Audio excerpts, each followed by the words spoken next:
Долгоочекуваните борбени авиони F-16 пристигнаа на украинско небо.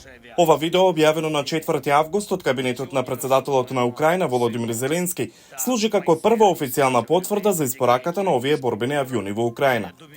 Тоа е голема надградба на украинската авијација која до неодамна се состоеше од само воени авиони од советската ера.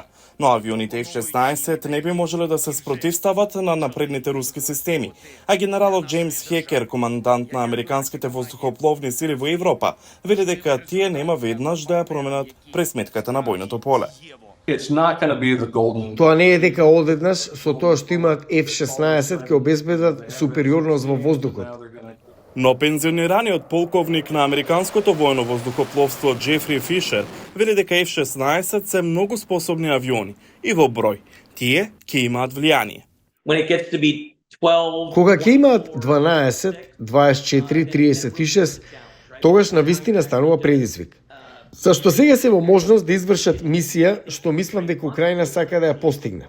Воздушна супериорност, да може да го контролира воздухот над сопствената територија и потоа да проектира воздушна моќ над руските сили.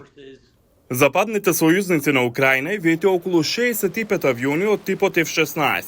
Друг предизвик е недостигот на обучени украински пилоти.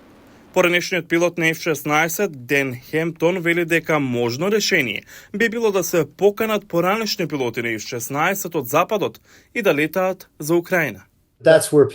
Тоа би биле луѓе како мене. Тоа би овозможило волонтерски да и помогнеме на Украина и тогаш можеме да го решиме проблемот. Украинските власти велат дека борбените авиони од типот F-16 ќе имаат важна улога во заштитата на Украина од руски напади.